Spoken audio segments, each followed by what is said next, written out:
Hello, workout warriors. I want to talk about um, a very popular exercise that we like to do in the gym, the dumbbell chest fly. Okay, that's an exercise that's really great for working out the chest and letting the body know that you want to take your diet and use it to build your chest area with. Okay, and so a big takeaway with the dumbbell flies is that what they're going to do, they're going to stretch out the chest, okay, and also when you're like when you're coming back in with the weight and you're squeezing in, so you're going to squeeze in to get the chest to contract, and then also on the eccentric when you pull back out like that and you open the chest completely up like that, that stretch is going to help to really build the chest. Okay, a lot of times, one of the most important things to kind of focus in on is you always want to focus in on the grip first and foremost. So it's how you're gripping them like that.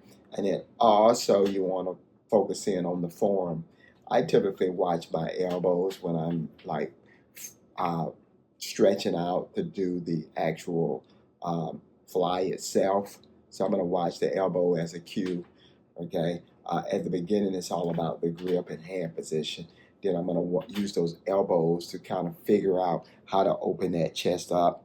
I normally, when I'm on a bench, I'm not going to drop below the bench because I don't want to impinge the shoulder area. So I'm probably going to go about right here.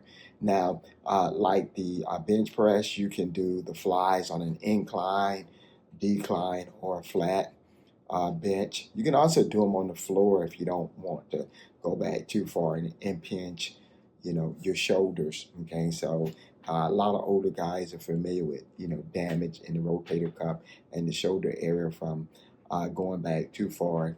Basically, poor form is what will cause that, and along with fatigue. So you want to focus in on that as well. I'm going to do about 10 of these to kind of show you how it's supposed to be done. What I always recommend, regardless to the workout you're doing, is I always recommend that you um, put enough weight on to where you can focus in on form. Don't put too much weight because that's how people get hurt and that's how form breaks down. And the big takeaway here is you're wanting to make sure that you work on the form uh, because the exercise is about sending a message to your body. So it's not how many you do because you can't fool your body.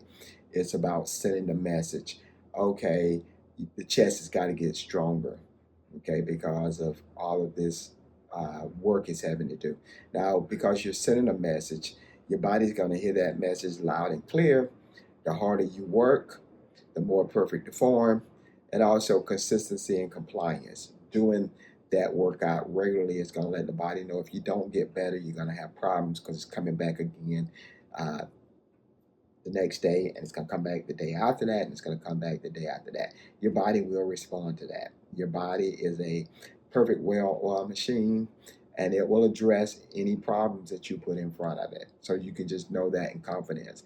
You've got to make it a problem for your body to deal with it.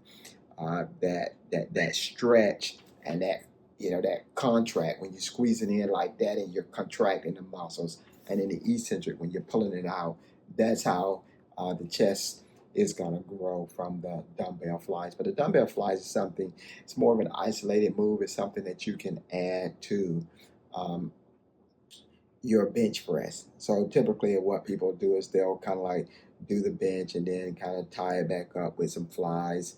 The flies are going to be a little safer as long as you don't go too far down with them. And because they're dumbbells, you can control them easier. Okay, so let's see what this looks like uh, with me actually doing a few sets.